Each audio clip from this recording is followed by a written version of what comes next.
श्री शिवाय नमस्तुभ्यम। हम सबको पता है कि नवरात्रि अब यहाँ पे खत्म हो चुकी है और नवरात्रि के ठीक बाद पड़ने वाली जो एकादशी है जिसे हम लोग पंपा कुशा एकादशी के नाम से जानते हैं। फैमिली को लेके, परिवार को लेके आज भी लोग बहुत ज़्यादा चिंतित होते हैं। हर इंसान की ये कामना है कि उनकी जो फैमिली हो, उनका जो परिवार हो, वो हमेशा खुश रहे। तो बस आपको तुलसी माता के 3 पत्ते लेने हैं, मात्र 3 पत्ते। एक छोटा सा उपाय करके देखिएगा, आपकी जो भी मनोकामना होगी वो तो पूरी होगी, साथ ही साथ फैमिली परिवार में आपकी खुशियां जरूर आएंगी, जो कि पूज्य गुरु जी की कथा से सुन के बहुत अच्छे से आपको समझाऊंगा। स्पेशल सा प्यारा सा उपाय है, तो समझने की पूरी कोशिश करिएगा, ठीक है ना। देखो यहाँ पे आप सभी को दिख रहा होगा तुलसी माता का पेड़। सबसे पहले एक छोटा सा नियम समझेंगे एकादशी का, जो कि मैंने आपको कई बार बता भी रखा है। एकादशी के दिन चाहे वो तुलसी माता का पेड़ हो या फिर किसी भी वृक्ष की कोई भी फूल हो, पत्तियां हो, आपको अपने हाथों से नहीं तोड़ना चाहिए, वरना दोष बहुत लगता है। और अगर आप मान लीजिए एकादशी का व्रत हो, तब तो आपको तोड़ना ही नहीं है, वरना उस एकादशी व्रत का जो फल होता है वो आपको नहीं मिलता। इस चीज का भी ध्यान रखिएगा। अब कहोगे भैया आपने तो बताया कि हमें एकादशी के दिन तुलसी माता के 3 पत्ते लेने हैं और तोड़ना भी नहीं है, तो इसका तरीका क्या है। आपके घर में जो तुलसी माता का पौधा होगा, और मुझे पूरी उम्मीद है कि आप सभी हिंदू मेरे भाई बहन के घर में तुलसी माता का पेड़ होगा, उनमें से कोई भी 3 पत्ता ले लो। उनमें से कहने का मतलब क्या है कि जो पत्ते नीचे पड़े हुए होंगे, आप रात में सो जाओगे, सुबह जब उठोगे तो देखोगे तुलसी माता के पेड़ के नीचे कुछ ना कुछ पत्ते जरूर गिरे होते हैं, हर किसी के यहाँ। तो उनमें से कोई भी 3 पत्ता उठा लेना। 3 पत्ते के साथ में हमें एक चीज की और जरूरत है। एकादशी के दिन हल्दी का बहुत बड़ा महत्व है, क्योंकि इस दिन हम भगवान हरि की पूजा करते हैं, भगवान विष्णु की आराधना करते हैं। पता है आपको ना। देखो थोड़ा नियम समझिएगा। जो हल्दी लेना, उसको एक छोटी सी कटोरी में लेके इसका गाढ़ा सा पेस्ट बनाना, बहुत लाइट सा नहीं, कुछ लोग पानी ज़्यादा डाल देते हैं, बहुत गाढ़ा सा पेस्ट बनाना। अब यहाँ पे मैं हल्दी के कुछ पत्ते बनाने की कोशिश कर रहा हूँ। जैसे मान लीजिए कि ये आपने उसके तुलसी माता के पत्ते ले लिए। कितने पत्ते लिए? 3 पत्ते। अब इन 3 पत्तों के ऊपर जो मैंने आपको हल्दी दिखाया, एक एक बिंदी इन्हीं 3 के तीनों पत्तों के ऊपर आपको लगानी है। जब आप लगाओगे तो भगवान विष्णु का स्मरण करेंगे। एक मंत्र है भगवान विष्णु का, भगवान हरि का, और वो मंत्र है ओम नमो भगवते वासुदेवाय। कौन सा मंत्र है? ओम नमो भगवते वासुदेवाय का स्मरण करते हुए 3 पत्तों पे लगाना। अब इन 3 पत्तों को आपको अपने घर पे 3 स्थान पे रखना है, ठीक है ना। सबसे पहला स्थान तुलसी माता के पेड़ के नीचे रखना होगा। नीचे मतलब उनकी जो क्यारी होती है, जड़ के पास में एक पत्ता रखेंगे ओम नमो भगवते वासुदेवाय का ध्यान करके।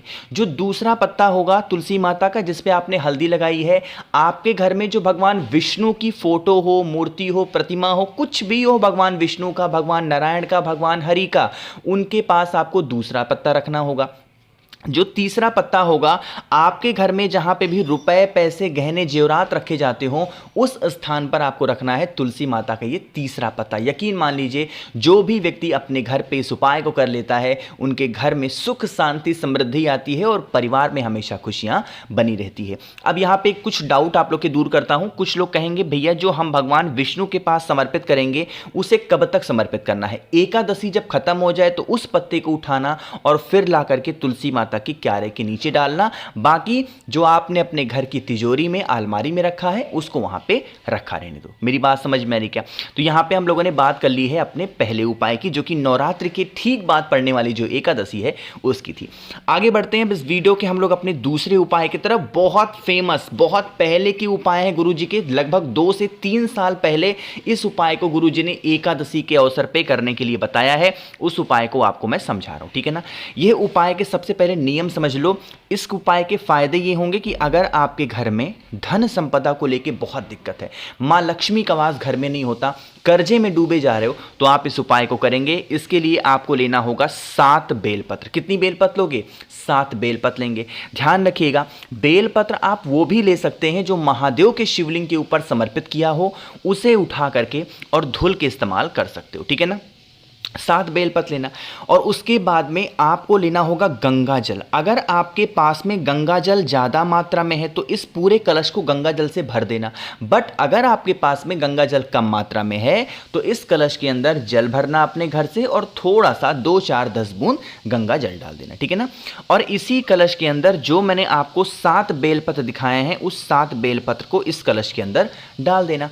फिर आप इस कलश को उठाना और लेके पहुंच जाना महादेव के शिवलिंग के पास में। जैसे ही पहुंचोगे सबसे पहले दर्शन होंगे किसके? नंदी बाबा के। अरे होंगे कि नहीं होंगे? होंगे ना। तो आपको पता होगा नंदी बाबा का जो एक पैर होता है वो उठा हुआ होता है। इन्हीं नंदी बाबा के पैर के ऊपर उस जल की जो धार होगी बहुत स्लो मोशन में धीरे धीरे अपने कलश की जल समर्पित करेंगे। ध्यान रखिएगा यहां पर एक भी बेलपत्र आपका गिरना नहीं चाहिए, इस चीज का भी ध्यान रखिएगा। जब आप जल पूरा समर्पित कर देंगे तो आपके कलश के अंदर 7 बेलपत्र बचेगा। अरे बचेगा ना। उस 7 बेलपत्र को उठाना, महादेव के शिवलिंग के पास में आना और एक एक करके महादेव के शिवलिंग के ऊपर उस बेलपत्र को समर्पित कर देंगे कुंदकेश्वर महादेव के नाम से। यकीन मान लीजिए जो भी व्यक्ति 3 एकादशी इस उपाय को कर लेता है उनके घर में कभी धन धान्य की कमी नहीं हो सकती। हमेशा मां लक्ष्मी का वास उनके घर में बना हुआ होता है, ठीक है ना। करके जरूर देखेंगे। तो यहाँ पे हम लोगों ने बात कर ली है अपने 2 उपाय की। आगे बढ़ते हैं बस वीडियो के हम लोग अपने तीसरे उपाय की तरफ, जो कि आपको करना है फिर से तुलसी माता के पेड़ के पास में। लेकिन क्या फायदे हैं उससे पहले एक छोटा सा ऑफर आप सभी के लिए है जो कि 13 अक्टूबर रात 12 बजे तक आप लोग के लिए लिमिटेड है। अगर आप 7 मुखी रुद्राक्ष या 9 मुखी रुद्राक्ष या 6 मुखी इन तीनों में से कोई भी एक रुद्राक्ष आप मुझसे लेते हो तो इसके साथ में मैं आपको 5 मुखी रुद्राक्ष फ्री दे रहा हूं।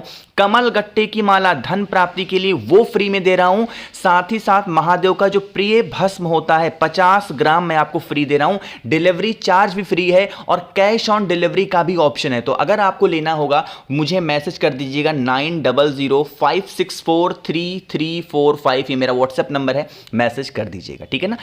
बस 13 तारीख को रात 12 बजे तक ये ऑफर होगा।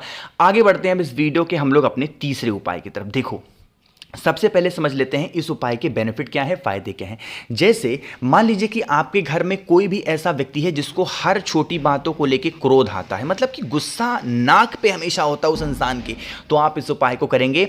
उसके लिए क्या करना है, तुलसी माता की आपको क्या करनी होगी, एक चुटकी लेनी होगी मिट्टी। अब देखो एक चीज का और ध्यान रखिएगा, एकादशी के दिन तुलसी माता के पेड़ के नीचे या फिर तुलसी माता के क्यारे में जल समर्पित नहीं करते। आप दीपक जला सकते हो, आप परिक्रमा कर सकते हो, आप सब कुछ कर सकते हो, उनके हाथ जोड़ सकते हो, विनती कर सकते हो, प्रार्थना कर सकते हो, बट एकादशी के दिन ना तो तुलसी माता के पत्ते को तोड़ते हैं और ना ही तुलसी माता की क्यारी में जल चढ़ाया जाता है। समझ रहे हो क्या करना है, बस आपको एक चुटकी मिट्टी उठानी होगी, साथ ही साथ तांबे का लोटा लेना है, उसमें आपको जल भरना है। चुटकी उठाएंगे, ज़्यादा नहीं उठाएंगे। अब एक चुटकी मिट्टी के साथ में आपको 11 तुलसी माता के पत्ते भी लेने हैं और वही पत्ते लेना जो नीचे ज़मीन पे पड़े हों, है ना। तुलसी माता की जो मिट्टी होगी उसको अपने पास रखेंगे। सबसे पहले जल भरेंगे, इसके अंदर थोड़ा सा गंगा जल डालेंगे, जो 11 तुलसी माता के पत्ते होंगे कलश के अंदर डाल देना। एक छोटा सा नियम और फॉलो करना है और वो नियम है इस कलश को किसी लाल कपड़े से बांध देना। अगर आपके घर में रुमाल हो, कोई चुनरी हो, जरूरी नया ही कपड़ा हो, पुराना कपड़ा भी हो सकता है, इसके मुख को बांध देना। इस कलश को उठाना, आप किसी भी मंदिर में चले जाओ, देवता के मंदिर में जाना, किसी देवी के मंदिर में नहीं जाना, किसी भी देवता मतलब किसी भी देवता के मंदिर में, सिर्फ महादेव का शिवलिंग मंदिर छोड़ करके किसी भी देवता के मंदिर में जाओ। इस कलश को 5 मिनट तक रख के विनती करके प्रार्थना करके और फिर इस कलश को उठाना। आप किसी भी वृक्ष के नीचे जो हरा भरा हो, किसी फूल पत्ती का भी पेड़ हो, उसके नीचे ओम नमो भगवते वासुदेवाय का ध्यान करके अगर आप छींट देते हैं, मनोकामना तो पूर्ति होती होती है, साथ ही साथ क्रोध अगर कोई व्यक्ति घर में आप पे किए होता है तो वो खत्म होता है। बाकी जो एक चुटकी मिट्टी आपके पास में है उसको लेके अपने घर पे आएंगे और पूरे घर में छींट देना उस मिट्टी को, ठीक है ना। 3 उपाय की बात हमने कर ली है। आगे बढ़ते हैं सबसे आखिरी और बहुत ही ज़्यादा छोटे से उपाय की। अपने इस चौथे उपाय को बहुत ही स्पेशल तरीके से बताऊंगा, लेकिन छोटा सा काम और कर दीजिए, वीडियो को जल्दी से करिए लाइक। मेरे जितने भी भाई बहन आवाज़ मेरी पहली बार सुन रहे हैं, चैनल को ज़रूर सब्सक्राइब करेंगे, है ना। देखो, इस उपाय के फायदे होंगे सिर्फ इच्छा पूर्ति, मतलब कि बहुत दिनों से परेशान हो अपने विशेष को लेकर, इच्छाओं को लेकर के, तो आपको लेना होगा मात्र एक शमी का पत्ता। इससे ज़्यादा मत लेना, सिर्फ एक शमी का पत्ता लेंगे, तांबे का लोटा लीजिएगा, उसके अंदर जल भरिएगा, शमी के पत्ते को कलश के अंदर डाल देंगे। ध्यान रखिएगा, शमी के पत्ते को भी हाथ से तोड़ना नहीं है, जो नीचे गिरा हो वही लेंगे और इसे लेकर के महादेव के शिवलिंग के पास जाएंगे। एक नाम है महादेव का, बहुत स्पेशल, बहुत प्यारा सा, केदारेश्वर महादेव। फिर से बोल रहा हूं, नाम को नोट करेंगे, केदारेश्वर महादेव के नाम से महादेव के शिवलिंग के ऊपर शमी पत्र का जो जल होगा वो एकादशी के दिन अगर हम समर्पित करते हैं अपनी मनोकामना कह के, तो बरसों पुरानी जो हमारी मनोकामना होती है वो पूरी जरूर हो जाती है। मैंने कोशिश की आप सभी को इस पंपा कुशा एकादशी के स्पेशल से उपाय को समझाने की, जो कि ये एकादशी नवरात्रि के बाद आई है। वीडियो पसंद आई हो तो लाइक करिएगा, कुछ पूछना है नीचे कमेंट सेक्शन में पूछें, और बाकी आपको कुछ लेना होगा, नंबर मैंने आपको दे दिया। ऑफर आपको सिर्फ 13 तारीख को रात 12 बजे तक मिलेगा, तो जल्दी से लेट मत करिए, मैसेज करिएगा, आपके घर तक मैं डिलीवरी करूंगा 4 से 5 दिन में। और हाँ, चैनल को ज़रूर सब्सक्राइब करना है। श्री शिवाय नमस्तुभ्यं।